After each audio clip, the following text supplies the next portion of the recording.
Lal Qila metro station থেকে ২০০ metre এগোতেই পেয়ে গেলাম সেই লালকেল্লার পার্কিংয়ের গেট। গেট দিয়ে ভিতরে প্রবেশ করতেই সামনের দিকে এগোতে লাগলাম। ধীরে ধীরে লোকের ভিড় পার করে যেতে থাকলাম সামনের দিকে।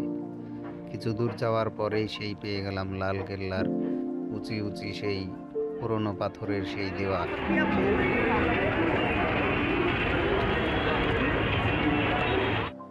সেখান থেকে সামনের দিকে একটু এগোতেই পেয়ে গেলাম কাউন্টারে গিয়ে টিকিট নিয়ে নিলাম।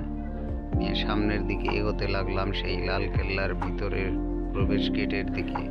কিছু দূর যাওয়ার পরেই দেখতে পেলাম সেই সামনে গর্ত এবং উঁচু উঁচু দেওয়ার। সেই সময় মুঘল সম্রাট শাহজাহান যে দেওয়ার তৈরি করেছিল সেই দেওয়ারের দৃশ্য, সেটার আনন্দ নিতে নিতে সামনের দিকে এগোতে লাগলাম।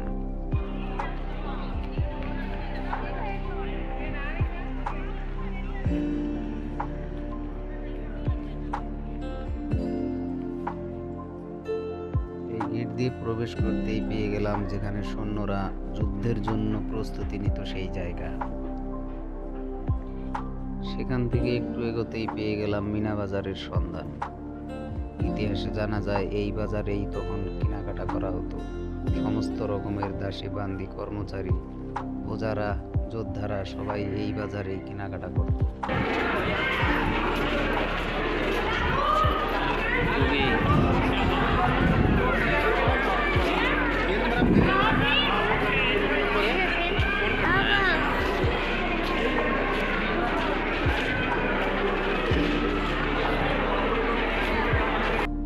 দেখতে পেলাম নানা ধরনের জিনিসপত্রের দোকান। আজও সেই জায়গায় অবস্থিত রয়েছে সেই সমস্ত দোকান।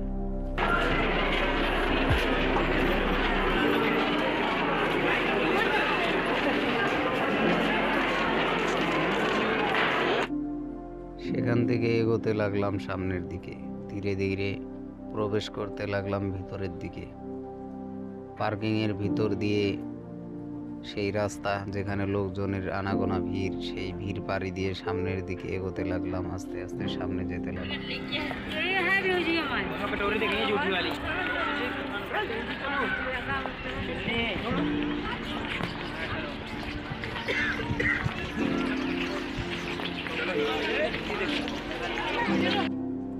সামনের দিকে একটু এগোতেই দেখা পেয়ে গেলাম দিবানে আমের সেই সিংহাসনের দেখা, যেই সিংহাসনে বসে সেই সময় রাজা বিচার করতেন।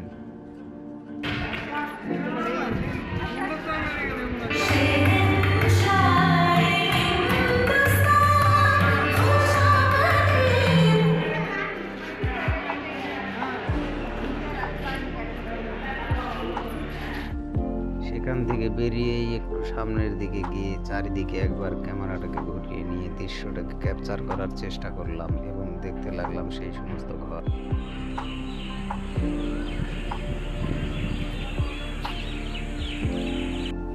একটু সামনেই দেখতে পেলাম ব্রিটিশদের বানানো 2টি বিল্ডিং, যেটা এখন মিউজিয়ামে পরিণত হয়েছে।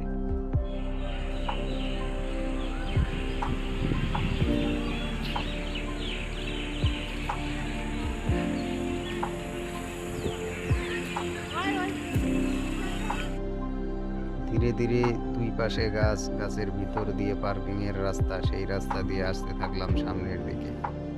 কিছু দূর আসার পরেই সেই মিউজিয়ামকে দেখার পরেই সামনে সন্ধান পেয়ে গেলাম সেই মিনা বাজারের আরেকটি গেট।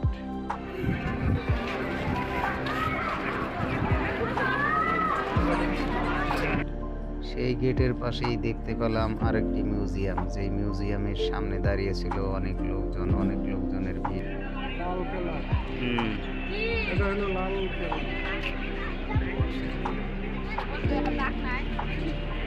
আমরা এখন লালকেল্লাতে এসেছি। এটা আমরা দেখাচ্ছি।